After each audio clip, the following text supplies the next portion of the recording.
Hello, you have reached level 2. We are starting a new unit on expressions and equations. If you remember last week's CR, one of the questions was, what's the difference between an expression and an equation? The difference is that an equation has an equal sign. Expressions do not. Hopefully you have these notes in front of you. Make sure you put your name and date at the top, and we'll go to work here. Make sure you stop the video if you ever need to, because I'm going too fast, which I probably will be. Algebraic expressions and combining like terms. An expression that may contain numbers, operations, and symbols is called an algebraic expression. So in other words, it will have numbers, operations, and symbols. When we say symbols, it might mean x's, y's, x squared, parentheses. Those are expressions. By the way, all of these vocabulary words we're learning today, we're going to be hearing over and over again for the whole unit, so I'm hoping you're going to be paying attention to those. Variable, I hope you know what a variable is, but a variable is a symbol, usually a letter that stands for an unknown number. Most of the time, if you remember, the symbol is usually an X. Most of the time, X or a Y, sometimes A's and B's, but most of the time X. Terms. Last year in 6th grade, you always had to identify how many terms there were. Terms are part of an algebraic expression separated by an addition or a subtraction sign, only those two. If it has a multiplication sign between it, that's part of the same term. Division sign, same thing. It's only separated by addition or subtraction signs. And coefficients are the numerical factor of a term that contains a variable. So in other words, 3x, the coefficient is 3 because it's the factor. It's being multiplied by x. So 3 is the coefficient of 3x. We're going to practice this a lot. Number 5 says variables by themselves have a coefficient of 1. Variables by themselves have a coefficient of 1. So if you see the letter x, the number in front of x is 1. It's really important that you know that because we're going to use that a lot. If you have a y and you don't see a coefficient in front of y, you have to assume it's a 1. A constant is a term without a variable. So 4 is a constant. 5 is a constant. 2,000 is a constant. Those numbers don't have variables. If I said 2,000x, then 2,000 is a coefficient.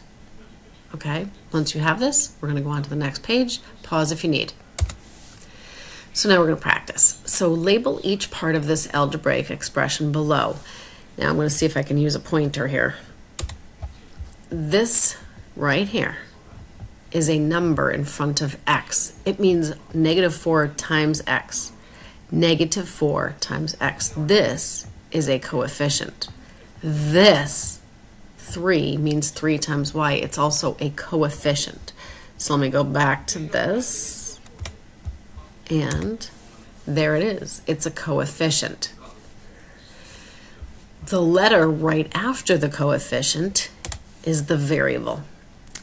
Both x and y here in these cases are variables. The -4 and the 3 are coefficients. Here we go. There's a coefficient. Here's the variable. Please make sure you take the time to label these on your paper. By the end of the day today or tomorrow, you're going to be taking a quiz where you have to label everything, so make sure you know it really well, okay? And this number right here, it doesn't have a variable with it, so we call it a constant. Now, while I'm finishing up on this page, I want you to notice that there are x's here and there are y's here. They are not the same. So those are not considered like terms. Like terms are terms with the same variable raised to the exact same power. It gets tricky for some people, and I'm going to show you what I mean.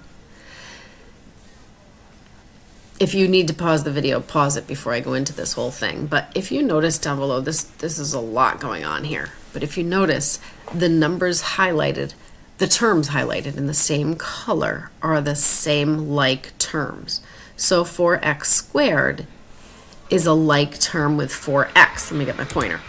So this x squared is a like term with 4x squared. I can combine those. But if you notice, there's a 14x here. It's actually negative. I don't know if you can tell. That's not the same. it's not a like term because although it has the same variable, it has to be raised to the same power. If it doesn't have the same power, it's not the same. And even though there's an x here and an x here, it also has a y being multiplied. If it's multiplied with anything else, it's not the same term. It's not the like term. You cannot add those together. Here we go. You can combine like terms to write an algebraic expression in simplest form. Oftentimes through the first part of this unit, I'm going to say to you over and over again, can we simplify this? Can we simplify this? Is it in simplest form?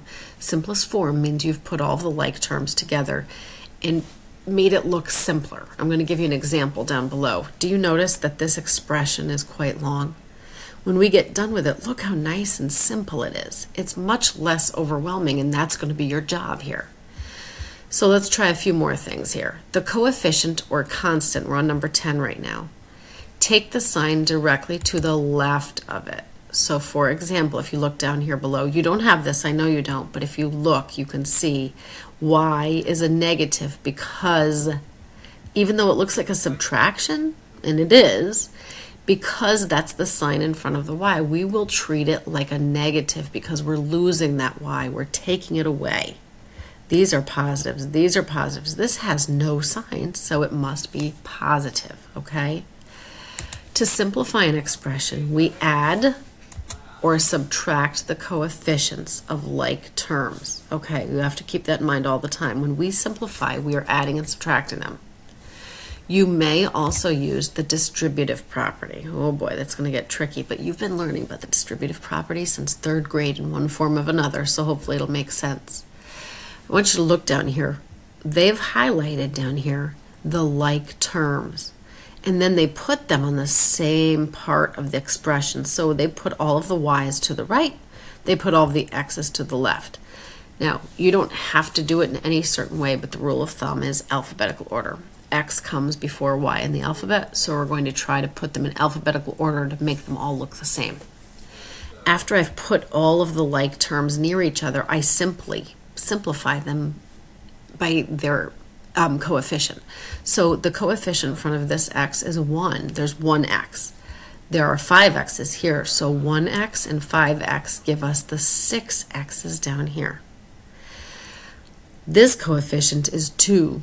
This coefficient is a 1, but because it's a negative, that means I'm taking them away. I had 2 y's, I lose 1 y, now I'm left with just 1 y.